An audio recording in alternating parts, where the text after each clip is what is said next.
ഇങ്ങോട്ട് വരിക വരിക. അയ്യോ എനിക്ക് വയ്യേ, ഇരിക്കാൻ വയ്യേ. വരിക വരിക വരിക. ആ നക്ഷത്രം പറയുക. മൂലം. മൂലം നമുക്ക് നന്നായിട്ടൊന്ന് നോക്കേണ്ടി വരും.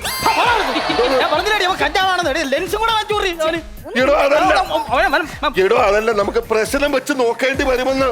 അതൊക്കെ പോട്ടെ, ഈ മൂലം ഇപ്പൊ എന്ത് ജോലി ചെയ്യുന്നു? എല്ലാരും ചെയ്യണ ജോലി തന്നെ, കയറ്റും ഇറക്കും. എന്തോന്ന് ലോഡിങ് കയറ്റും ഇറക്കും. ലോഡിങ്. എടോ തനിക്ക് ജീവിതകാലം മുഴുവൻ ലോഡിങ് കയറ്റി ഇറക്കി നടന്നാ മതിയോ? തന്റെ ജാതകത്തിൽ ഇപ്പൊ ശുക്രനാണ് ഉദിച്ചിരിക്കുന്നത്, അറിയാമോ? ഇവ എന്തേടി പറയണേ? എവനെക്കാലം എന്റെ വീട്ടിൽ കിടക്കുന്ന തത്ത സംസാരിക്കുമല്ലോ. ശുക്രനാണ് ഉദിച്ചിരിക്കുന്നത്. കുട്ടി കുട്ടി ഇനി വരിക. ഇപ്പൊ ശുക്രനാണ് ഉദിച്ചിരിക്കുന്നത്. ഇപ്പൊ PhD ടെസ്റ്റ് എഴുതിയ PhD അല്ല, എന്ത് മുണ്ടാരമാണെന്ന് പറയുന്നത്. PhD ടെസ്റ്റ് എഴുതിയാൽ യവന് ഗവൺമെന്റ് ജോലി ഉറപ്പാണ്. നോമല്ലേ പറയുന്നത്? മനസ്സിലായോ കാര്യങ്ങൾ? അപ്പൊ ഇനി രണ്ടുപേരും വരിക വരിക വരിക. ദൈവത്തെ മനസ്സിൽ ധ്യാനിച്ച് 3 അക്കത്തിൽ കുറയാത്തൊരു സംഖ്യ ദക്ഷിണയായിട്ട് ഇങ്ങോട്ട് തരിക. 3 അക്കം എന്ന് പറയുമ്പോ 100 രൂപ. 100 രൂപ പോരാ, 500 വേണം. 500?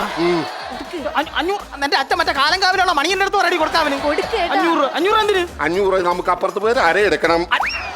കണ്ട ഞാൻ പറഞ്ഞില്ലേ? അരയെടുക്കാനല്ല, അതല്ല പറഞ്ഞത്. നിന്റെ അരയിൽ കിട്ടുന്ന ഒരു ചേലസ് മേടിക്കണം, അതിന് 500 രൂപ ചെലവുണ്ട്. അങ്ങനെ കൊടുക്കില്ല. യവൻ തരില്ല കുട്ടി. യവന്റെ മനസ്സ് നമുക്കറിയാം.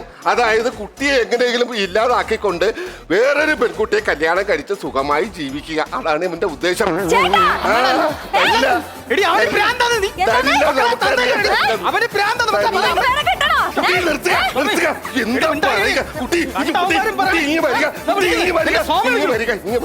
പെൺകുട്ടികൾ എന്തായത്? പെൺകുട്ടികൾ ഒരിക്കലും ശോഭിക്കാൻ പാടില്ല. ഇത് മുറുകെ പിടിച്ച് ദൈവത്തെ പ്രാർത്ഥിക്കുക. തലക്കുഴിയാനാണോ? തലക്കുഴിയാനല്ല, അവന്റെ മണ്ടറിഞ്ഞ് കീറുക.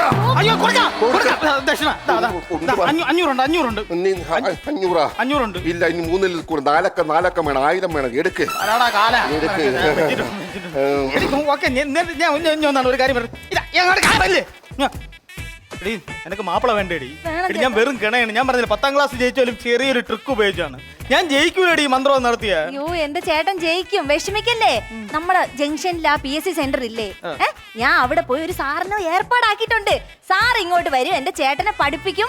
ചേട്ടൻ പരീക്ഷ എഴുതും, ജയിക്കും. ഗവൺമെന്റ് ഉദ്യോഗം നമുക്ക് കിട്ടും.